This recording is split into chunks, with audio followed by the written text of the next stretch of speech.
नमस्कार दोस्तों, competition academy के यूट्यूब पोर्टल पे आपका स्वागत है। उम्मीद करते हैं कि आप सभी लोग अच्छे होंगे और आप लोगों की पढ़ाई भी अच्छी चल रही होगी। इससे पहले जो लेक्चर आप लोगों को दिया गया उसमें हम लोगों ने रस सिद्धांत की बात की, ध्वनि सिद्धांत की बात की, रीति सिद्धांत की बात की और अलंकार सिद्धांत की बात की है। आज जो लेक्चर आप देख रहे हैं इसमें हम लोग वक्रोक्ति संप्रदाय की बात करेंगे या वक्रोक्ति सिद्धांत की बात करेंगे और औचित्य सिद्धांत की बात करेंगे। और फिर इसके बाद का जो लेक्चर होगा वो छंद और अलंकार पर होगा, शब्द शक्ति पर होगा, काव्य के गुण दोष पर होगा, काव्य हेतु और काव्य प्रयोजन पर होगा। तो इस तरीके से भारतीय काव्य शास्त्र आपका कंप्लीट हो जाएगा। 4-5 दिन और लगेगा, 4 दिन लगेगा। 4 दिन में भारतीय काव्य शास्त्र समाप्त हो जाएगा। फिर पाश्चात्य काव्य शास्त्र प्रारंभ करेंगे। तो आइए देखते हैं वक्रोक्ति संप्रदाय की बात सबसे पहले कर लेते हैं। वक्रोक्ति संप्रदाय के प्रवर्तक कौन हैं? तो प्रवर्तक आचार्य कुंतक हैं। आचार्य कुंतक ने वक्रोक्ति संप्रदाय का प्रवर्तन किया। उन्होंने अपनी रचना में वक्रोक्ति काव्य जीवितम कहा। लेकिन क्या कुंतक से पूर्व वक्रोक्ति संप्रदाय के बारे में कुछ नहीं पता था, या वक्रोक्ति का अर्थ क्या होता है? तो सबसे पहले इसके बारे में जानते हैं, फिर आगे बढ़ते हैं। देखिए, वक्रोक्ति का अर्थ है उस उक्ति जिसमें वक्रता हो, यानी वक्रता का शाब्दिक अर्थ है टेढ़ापन, असामान्य, विचित्र। वक्रोक्ति संप्रदाय के प्रवर्तक आचार्य कुंतक ने वक्रता का अर्थ प्रसिद्ध कथन से भिन्न अर्थात असामान्य या विचित्र ही किया है। यानी वक्रोक्ति संप्रदाय के अनुसार काव्य का सौंदर्य उक्ति की विशिष्टता व विचित्रता में है, तथा ऐसी उक्ति ही काव्य की आत्मा है। और इसी दृष्टिकोण को लेकर आचार्य कुंतक ने 10वीं सदी में अपने नए मत की स्थापना करते हुए कहा, वक्रोक्ति काव्य जीवितम, वक्रोक्ति काव्य जीवितम। और इसी आधार पर उन्होंने अपनी रचना लिखी, वक्रोक्ति जीवितम। वक्रोक्ति जीवितम में प्रतिपादित आधारभूत सिद्धांत चाहे हमें स्वीकार्य हो या ना हो, लेकिन इसमें कोई संदेह नहीं कि आचार्य कुंतक में पर्याप्त प्रतिभा और न्यून विवेचन की क्षमता थी। यद्यपि इससे पहले, कुंतक से पहले 10वीं सदी से पहले जो पूर्ववर्ती विद्वानों ने भी इसके बारे में बताया है, या कह सकते हैं कि इससे पूर्व इस वक्रोक्ति का जन्म हो चुका था। वक्रोक्ति का इतिहास भी उतना ही पुराना है जितना पिछले लेक्चर में आप लोगों ने पढ़ा अलंकार के बारे में। भामह ने 6ठी सदी में, भामह की अगर बात करें तो भामह ने 6ठी सदी में अपनी रचना काव्य अलंकार में वक्रोक्ति को अत्यंत व्यापक रूप में प्रस्तुत करते हुए इसे सब अलंकारों की जननी कहा है। वक्रोक्ति को उन्होंने कहा है कि वाचाम वक्रार्थ शब्दोक्ति अलंकाराय कल्पते। आपको लिखना है तो आप लिख सकते हैं, बहुत सारी चीज़ें पीडीएफ में नहीं होती हैं, आप लोगों को समझाई जाती हैं, उसे समझते चले।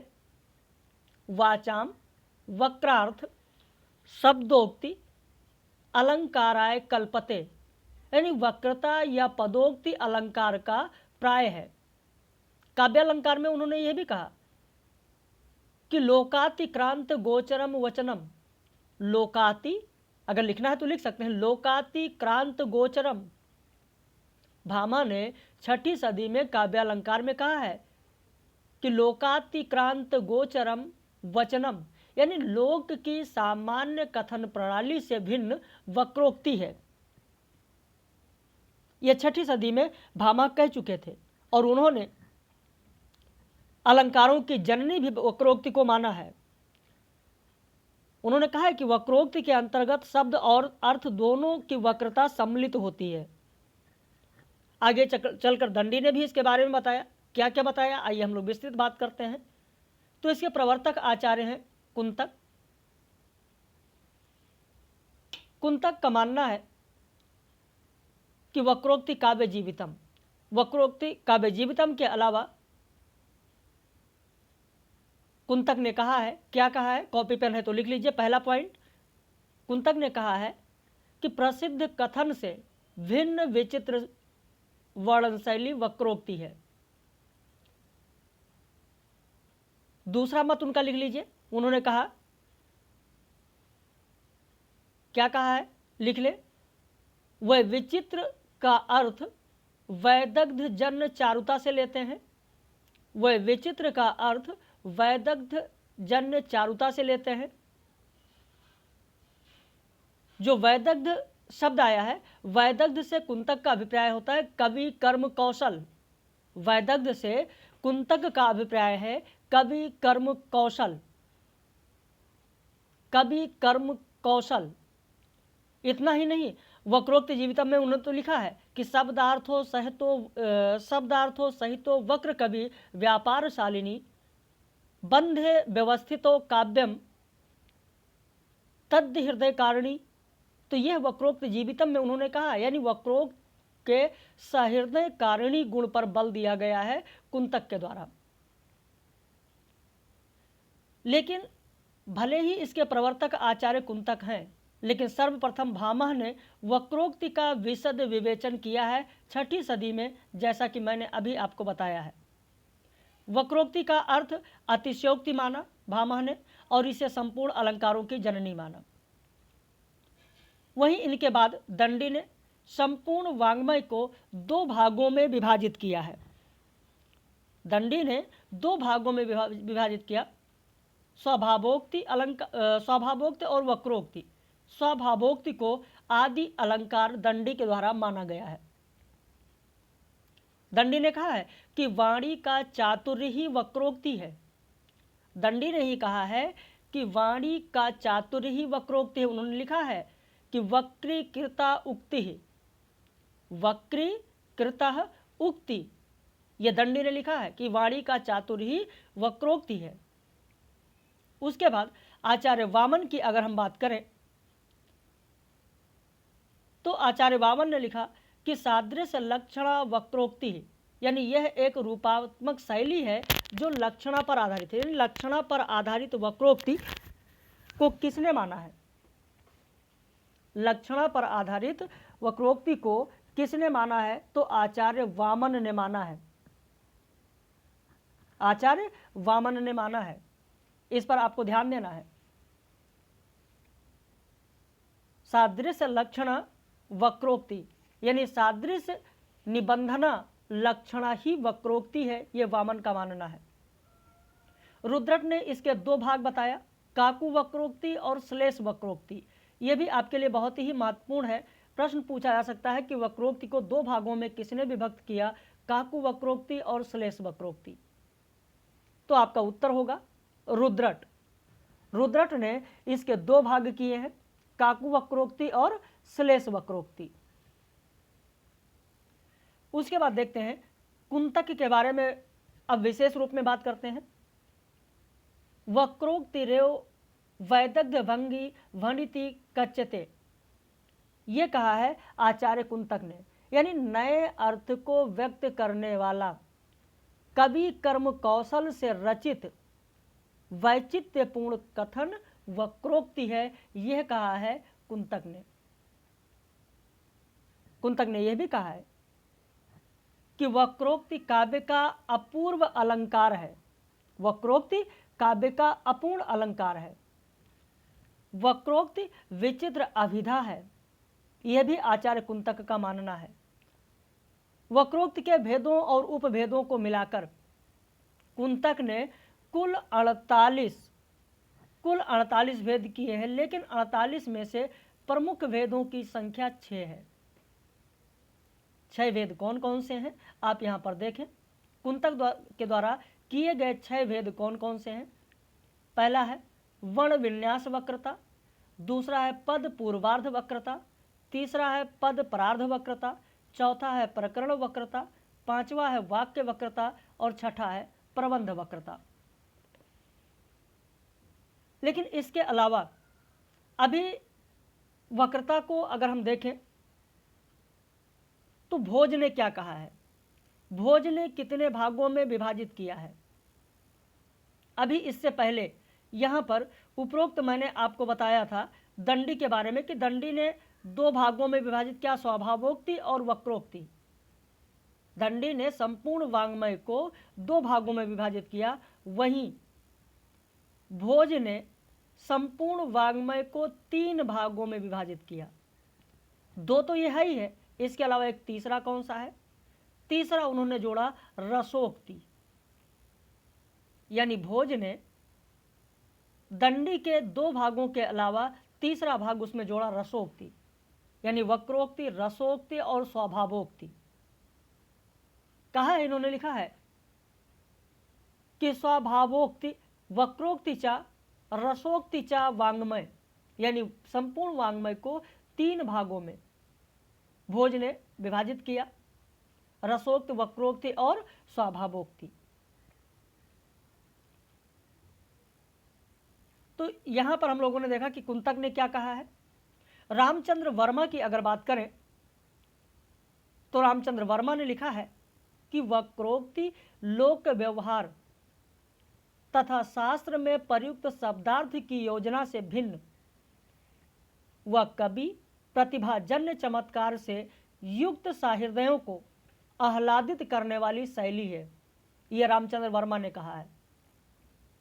अगर आप लिखना चाहें तो आप लिख लें रामचंद्र वर्मा का कथन, रामचंद्र वर्मा का, रामचंद्र शुक्ल नहीं, रामचंद्र वर्मा का कथन। वक्रोक्ति लोक व्यवहार तथा शास्त्र में प्रयुक्त शब्दार्थ, वक्रोक्ति लोक व्यवहार तथा शास्त्र में प्रयुक्त शब्दार्थ की योजना से भिन्न व कवि प्रतिभाजन्य चमत्कार व कवि प्रतिभाजन्य चमत्कार से युक्त सहृदयों को आह्लादित करने वाली शैली है, यह रामचंद्र वर्मा ने कहा है। महावीर प्रसाद द्विवेदी ने कहा है कि वक्रता काव्य का प्राण नहीं है, पर वह उसका बाह्य व्यक्तित्व तो अवश्य है। वहीं आचार्य रामचंद्र शुक्ल ने कहा कि क्रोचे का अभिव्यंजनावाद भारतीय वक्रोक्ति का विलायती उत्थान है। आचार्य रामचंद्र शुक्ल जी ने यह भी कहा कि मात्र वक्र उक्ति को सूक्ति का एक रूप अथवा चमत्कार मात्र है, भाव प्रेरित वक्र उक्ति काव्य है, यह आचार्य रामचंद्र शुक्ल ने कहा। तो वहीं सुमित्रानंदन पंत की पल्लव की भूमिका को वक्रोक्ति का घोषणा पत्र भी कहा जाता है। डॉक्टर नगेंद्र ने कहा है कि वक्रता काव्य का अनिवार्य माध्यम है, यह सत्य है, परंतु वह उसका जीवित या प्राण तत्व है, यह सत्य नहीं है। यह कहना किसका है, तो डॉक्टर नगेंद्र का कहना है। उसके अलावा जयशंकर प्रसाद ने भी कहा है कि शब्द और अर्थ की यह स्वाभाविक वक्रता, किसके, शब्द और अर्थ की यह स्वाभाविक वक्रता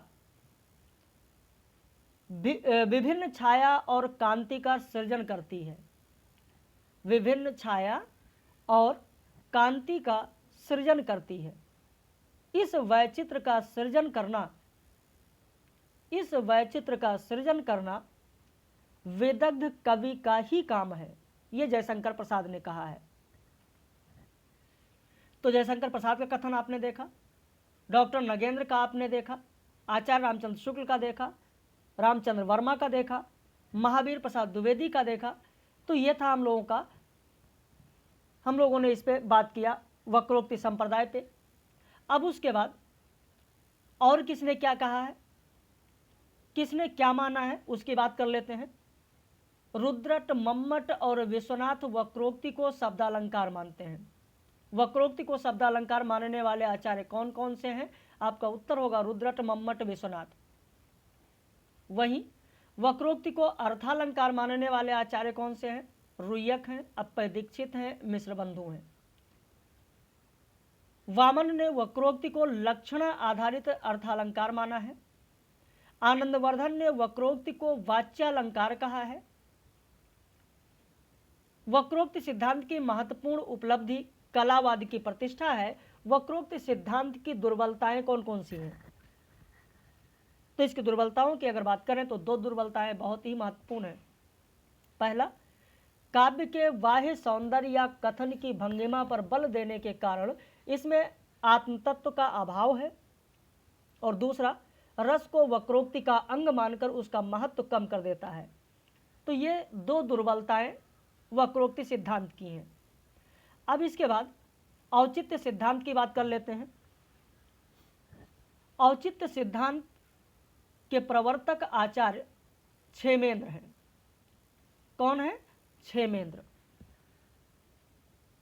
औचित्य संप्रदाय को बहुत से विद्वानों ने स्वतंत्र काव्य संप्रदाय मानने के बजाय विभिन्न काव्य तत्वों में समन्वय स्थापित करने वाला सिद्धांत माना और इसीलिए इसे समन्वयकारी सिद्धांत कहा जाता है। और आचार्य क्षेमेंद्र को समन्वयकारी प्रवर्तक या समन्वयकारी आचार्य भी कहा जाता है।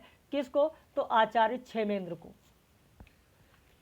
क्षेमेंद्र को समन्वयकारी आचार्य भी कहा जाता है।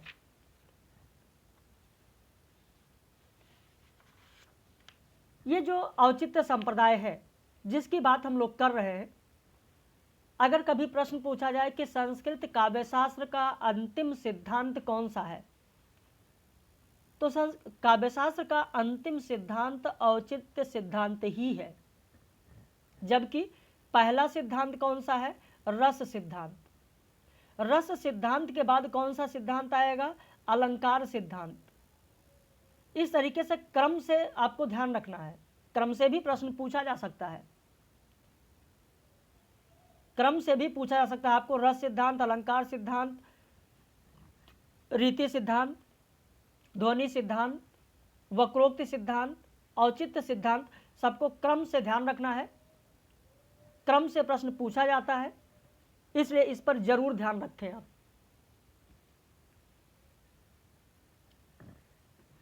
तो यहां पर विभिन्न आचार्यों की अब बात करते हैं। सबसे पहले बात कर लेते हैं आचार्य क्षेमेंद्र की। आचार्य क्षेमेंद्र ने कहा है, उचितस्य चायो भावस्त दौचित्यम प्रच्छते। इसका मतलब यह होगा, उन्होंने यह कहा है कि उचित का भाव ही औचित्य है। उचित का भाव ही औचित्य है, यह कहा है आचार्य क्षेमेंद्र ने। काव्य शास्त्र के संदर्भ में इसे ऐसे समझा जा सकता है कि काव्य तत्व तो आपको पता है, अलंकार, गुण, ये सारी चीज, शब्द शक्ति, ये सब क्या है? काव्य तत्व है। तो काव्य तत्वों के उचित प्रयोग का जो भाव है उसी को कहा जाता है औचित्य। यह आचार्य क्षेमेंद्र ने कहा। काव्य रस सिद्ध होता है और उसकी आत्मा औचित्य होती है। इसीलिए उन्होंने कहा कि औचित्यम रस सिद्धम स्थिरम काव्य से जीवितम। इसीलिए आचार्य क्षेमेंद्र ने कहा है, यानी काव्य रस सिद्ध होता है और उसकी आत्मा औचित्य होती है। औचित्य के 27 भेद बताए गए हैं। 27 भेद कौन कौन से हैं आप यहां पर देख सकते हैं। पद, वाक्य, गुण, रस, अलंकार, प्रबंधार्थ, क्रिया, कारक, लिंग, वचन, विशेषण, उपसर्ग, निपात, काल, देश, कुल, व्रत, सत्व, तत्व, स्वभाव, अभिप्राय, अवस्था, सार संग्रह, प्रतिभा, नाम, विचार, आशीर्वचन, ये सब क्या है? ये औचित्य के भेद हैं जो क्षेमेंद्र के द्वारा बताया गया है। क्षेमेंद्र के द्वारा बताया गया है। लेकिन इसे अगर हम और विस्तृत देखें, या कुछ इस तरीके से इसे क्षेमेंद्र ने विभाजित किया है। इन 27 तत्वों को सुगमता की दृष्टि से 4 भागों में विभाजित कर सकते हैं। 4 भाग कौन कौन से? आचार्य क्षेमेंद्र ने बताया कि पहला भाग होगा शब्द, दूसरा होगा काव्य शास्त्रीय तत्व। काव्य शास्त्रीय तत्व 4 भाग कौन सा बताया गया? ध्यान रखिए, शब्द, दूसरा काव्य शास्त्रीय तत्व, तीसरा चरित्र संबंधी, चौथा परिस्थिति संबंधी, दूसरा परिस्थिति संबंधी। 4 विभागों में इसे विभक्त किया। शब्द के अंतर्गत आप देखेंगे, शब्द के अंतर्गत 9 तत्व आएंगे। शब्द के अंतर्गत 9 तत्व आएंगे। जैसे शब्द में आपका पद आ जाएगा, वाक्य आ जाएगा, क्रिया आ जाएगा, कारक, लिंग, वचन, विशेषण, उपसर्ग, निपात, ये सब शब्द के अंतर्गत आ जाएंगे। काव्य शास्त्रीय तत्व के तहत 7 तत्व आ जाएंगे, यानी प्रबंधार्थ, गुण, अलंकार, रस, सार संग्रह, तत्व, आशीर्वाद। तो ये सब जितना आशीर्वचन, तो ये सब जो आएगा वो काव्य शास्त्रीय तत्व के तहत आएगा। चरित्र संबंधी अगर हम बात करें तो चरित्र संबंधी में 7 हो जाएंगे। 7 कौन कौन से? जैसे व्रत है, सत्व है, अभिप्राय है, स्वभाव, प्रतिभा, विचार, नाम, ये सब चरित्र संबंधी में आ जाएंगे। तो अब आप देख रहे हैं कि 9 7 तो 16 हो गया आपका, 16 और 7 23 हो गया, टोटल 27 है। तो बचा कितना? 4, यानी परिस्थिति संबंधी में 4 आएंगे। 4 कौन कौन सा? तो परिस्थिति संबंधी में काल, देश, कुल और अवस्था, ये 4 आएंगे। तो इन्हें सुगमता की दृष्टि से 4 विभागों में विभाजित किया गया। शब्द, काव्य शास्त्रीय तत्व, चरित्र संबंधी और परिस्थिति संबंधी। परिस्थिति संबंधी, तो इस तरीके से हम लोगों ने इसको विभाजित करके देखा। अब उसके बाद बात कर लेते हैं आचार्य रुद्रट की। रुद्रट ने क्या कहा है? तो रुद्रट ने लिखा है, यहां पर ये देखिए, उक्ति बहुत ही महत्वपूर्ण है रुद्रट की। रुद्रट ने लिखा है कि वैदर्भी पांचाल्यो प्रेसी करुणे भयानकाद भूत्यो लाटिया गौंडिया रौद्र कुर्याद यथोचित्यम, ये कहा है आचार्य रुद्रट ने। तो केवल इनकी उक्ति आपको ध्यान रखना है। और फिर उसके बाद आनंदवर्धन की बात करें तो आनंदवर्धन ने विभिन्न काव्य तत्वों का औचित्य रस के साधन के रूप में विवेचित किया है। उनका रसानुकूल प्रयोग ही उचित माना। इन्होंने औचित्य का विशद उल्लेख करते हुए इसके 6 प्रकार का उल्लेख किया है। आनंदवर्धन ने रसोचित, गुणोचित, रीत्योचित, अलंकारोचित, संघटनोचित और प्रबंधोचित, ये 6 प्रकार का उल्लेख किया गया है। किसके द्वारा? तो आनंदवर्धन के द्वारा।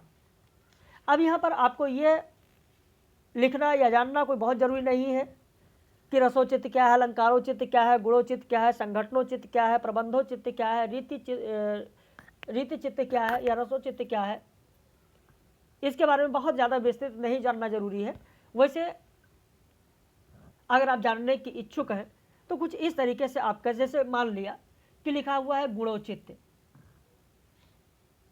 तो काव्य में विभिन्न गुणों का समन्वय रस के अनुकूल होना चाहिए। जैसे ओज का वीर रस में, माधुर्य का श्रृंगार और करुण रस में, यही क्या है? यही तो गुणोचित्त है भाई। नाम से ही आपको पता चल जाएगा कि किसकी बात की जा रही है।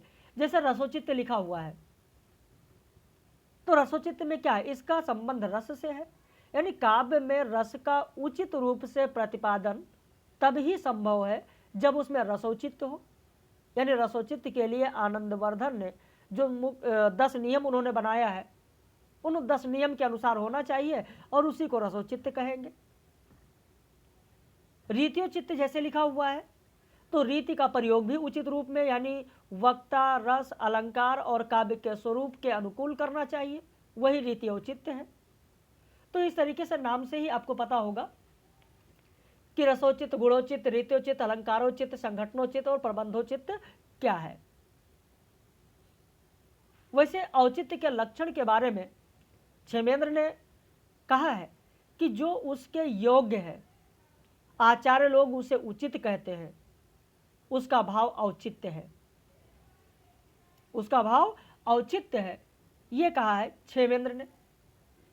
रामचंद्र गुणचंद्र ने अनौचित्य को 5 रस दोषों में से एक बताया है। काव्य शास्त्र के संबंध में औचित्य शब्द के सर्वप्रथम प्रयोग को कन्नौज नरेश यशोवर्मन द्वारा अपने नाटक, कौन सा नाटक? रामाभ्युदय में किया गया। वही डॉक्टर सत्यदेव चौधरी कहते हैं कि नहीं, नरेश वर्धन ने नहीं किया है। सत्यदेव चौधरी का मानना है कि औचित्य शब्द का सर्वप्रथम प्रयोग रुद्रट ने किया है। ये किसका मानना है? तो सत्यदेव चौधरी का मानना है। जबकि भामा के अनुसार, भामा ने कहा कि लोक स्वभाव की अनुकूलता से रस की सृष्टि होती है। वहीं आनंदवर्धन ने कहा है कि जहां कहीं भी रस का अभिनिवेश है वहां औचित्य पालन अनिवार्य है। यह कहा गया है आनंदवर्धन के द्वारा। जो भामा ने यहां कहा है कि लोक स्वभाव की अनुकूलता से रस की सृष्टि होती है, भामा ने एक उक्ति के काव्य अलंकार में उन्होंने कहा है कि कांता कांता विलोचन यस्तम मलिम समी भाव जनम।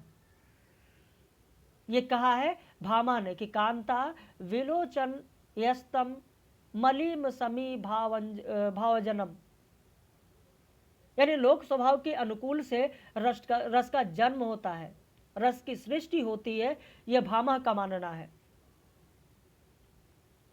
तो यहां पर हम लोगों ने दो सिद्धांतों की बात की, वक्रोक्ति और औचित्य सिद्धांत की बात की, जो कि बहुत ही साधारण भाषा में और बहुत कम में हम लोगों ने लिख दिया, बहुत कम में ये चीज़ें कर दी गई हैं। वैसे डॉक्टर नगेंद्र के बारे में अगर आपको लिखना है तो आप लिख सकते हैं, एक लाइन लिख लें कि डॉक्टर नगेंद्र औचित्य को रस के संदर्भ में विवेचित करते हैं। डॉक्टर नगेंद्र औचित्य को रस के संदर्भ में विवेचित करते हैं। डॉक्टर वी राघवन औचित्य को काव्य का एकमात्र तत्व मानते हैं। बी राघवन औचित्य को काव्य का एकमात्र तत्व मानते हैं, एकमात्र तत्व मानते हैं। तो ये वीडियो पब्लिश वीडियो है। यदि आप भी हमारे साथ जुड़ना चाहते हैं, आगे पढ़ना चाहते हैं, जैसे आगे अभी कल जो लेक्चर होगा काव्य दोष होगा, फिर शब्द शक्ति की बात करेंगे, रस छंद अलंकार की बात करेंगे, काव्य के गुण दोष है, काव्य हेतु है, काव्य प्रयोजन है, इसकी बात हम लोग करेंगे। तो आप जुड़ सकते हैं। उसके लिए दिए गए नंबर पर, ऊपर जो नंबर लिखा है उस नंबर पर फ़ोन करके, व्हाट्सएप करके फीस और सारी जानकारी आप ले सकते हैं। और यदि नंबर आपको नहीं पता है, लिखना चाहे तो आप लिख लें 802584004। इस नंबर पर आप फ़ोन करके या व्हाट्सएप करके फीस और सारी जानकारी ले सकते हैं। बाकी हम लोग फिर मिलेंगे कल। वैसे आज रात में 9 बजे लाइव कक्षा होगी। 5 जो सिद्धांत हैं उन 5 सिद्धांतों पर, यानी रस ध्वनि सिद्धांत, रीति सिद्धांत, अलंकार सिद्धांत, वक्रोक्ति सिद्धांत और औचित्य सिद्धांत पर लाइव कक्षा रात में 9 बजे होगी। हम लोग अपने पेड मेंबर से रात में 9 बजे लाइव कक्षा में मिलेंगे। बाकी आप लोग मेहनत करते रहें, आगे बढ़ते रहें। कहीं कोई समस्या हो तो ज़रूर बताएं। वीडियो कैसा लगा एक बार कमेंट करके ज़रूर बताइएगा। आपके कमेंट का इंतज़ार रहेगा।